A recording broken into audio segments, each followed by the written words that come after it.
A Missouri courtroom, May 2025. The air is heavy with tension, thick enough to almost choke. Three men stand before the federal judge, clad in orange jumpsuits, their hands shackled, eyes steeled with hardened resolve. They are no ordinary defendants.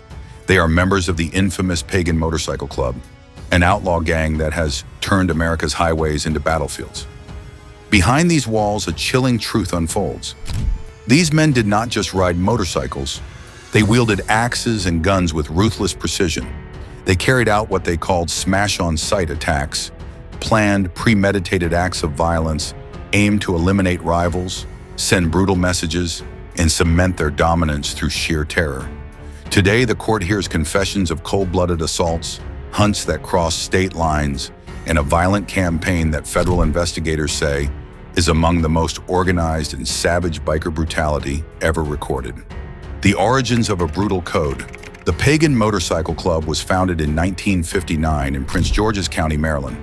Like many outlaw motorcycle clubs, OMCs, born in the post-war era, it started as a brotherhood of men seeking freedom, brotherhood, and escape from mainstream society. But over decades, something dark took root in the pagan culture. Loyalty was prized above all else, but loyalty here came with a deadly price. Violence wasn't just an occasional byproduct of their lifestyle, it became a strategy. Smash on sight was not a random phrase. It was a doctrine, a rule, a ruthless operational plan that declared any rival spotted in pagan territory was to be attacked immediately and without mercy. Axes and guns were the weapons of choice, tools selected for their brutal efficiency. The axe, an extension of raw physical force and intimidation. The gun, the ultimate enforcer of lethal intent. The strategy behind smash on sight. The concept was simple but deadly effective. When a pagan member identified a rival gang member wearing the wrong colors within their territory, no negotiation, no warning, no hesitation. The order was to smash on sight, but smash on sight was never a spur-of-the-moment act. It required detailed planning, intelligence gathering, and logistics. Before any attack, pagan leadership gathered information. Who was the target? Where would they be? What weapons and backup would be needed? Could the attack team cross state lines? Was the risk worth it? This was an organized campaign of terror, not a street brawl. Every attack was carefully mapped out like a military operation, gathering intelligence and selecting targets. Pagan MC members used extensive surveillance tactics to track rival members. They had spotters embedded in rival territories, informants feeding real-time intel about rival movements. Every bar, biker rally, event, or even gas station stop was a potential ambush point. Rival members were often followed for miles, their routines studied to identify moments of vulnerability. When a target was confirmed, especially those who dared to wear rival patches in pagan-controlled zones, the hit team mobilized. Targets weren't chosen randomly. Often they were high-value members, those with influence in their clubs or with ongoing disputes with the pagans. The tools of terror. Axes and guns. Why axes? Axes are brutal, visceral weapons. They convey a message beyond bullets. The impact of an axe strike is personal and terrifying.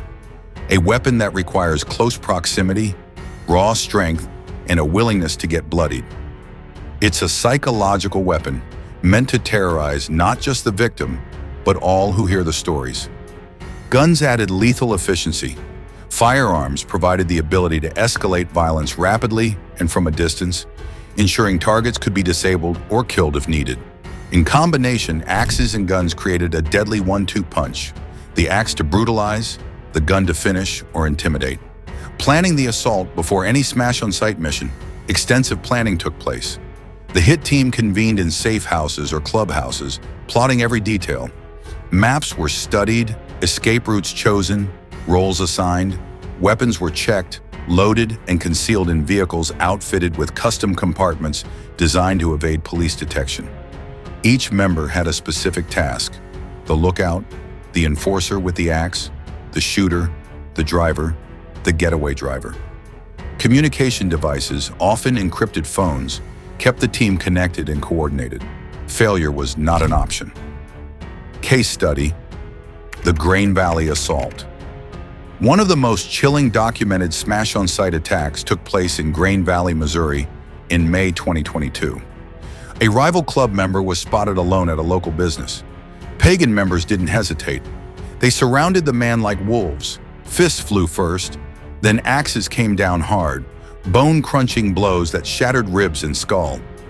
The victim's screams echoed in the parking lot as multiple attackers took turns, ensuring total domination. This wasn't a fight. It was a ritualized punishment for wearing the wrong colors in pagan territory. Crossing state lines, the Topeka raid.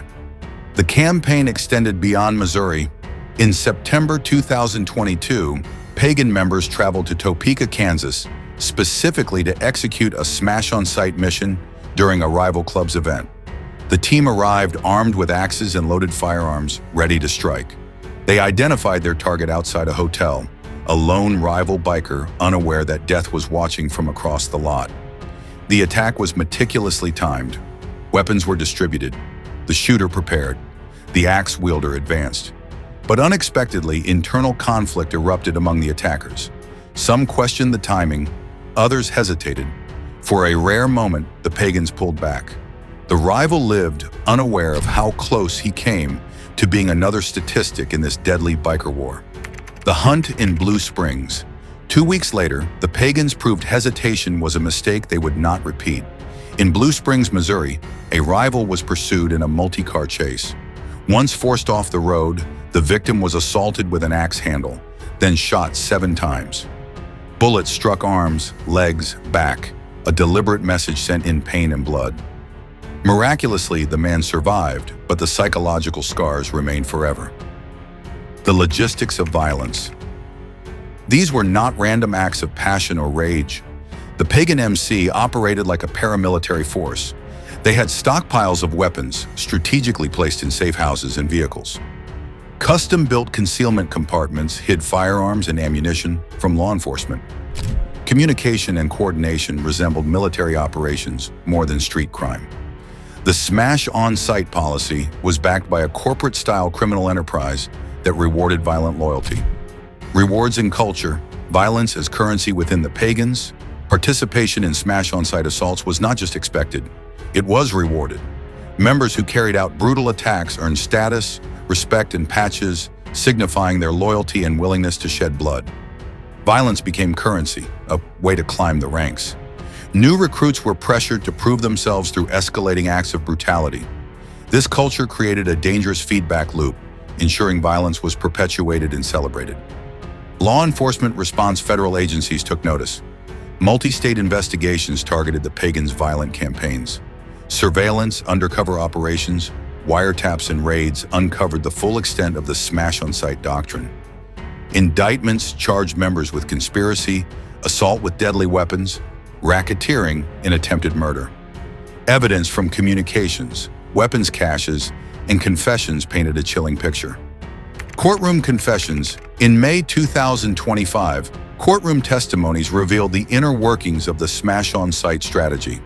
Christopher M. McGowan admitted hunting rival bikers with axes and guns. Arthur Reynolds III confessed to shooting a rival 7 times after a prolonged pursuit. Brandon Hodges acknowledged wielding weapons during coordinated attacks. Each confession reinforced the brutal efficiency and cold calculation behind the violence. The aftermath and legacy. The prosecution sent dozens of pagans members to prison, dismantling parts of their Missouri operations. But the culture of violence persists. The smash-on-sight doctrine has not disappeared. It continues to define the pagans' approach to power and territory. As long as rival clubs challenge their dominance, the pagans will continue to strike with axes and guns. The story of the Pagan Motorcycle Club's smash-on-sight attacks is a stark reminder of how brotherhood can be weaponized. What began as a search for freedom and community transformed into a brutal enterprise where violence is methodical, strategic, and celebrated. Understanding this dark chapter exposes the realities behind the patches, the blood, fear, and ruthless loyalty that keep the club alive.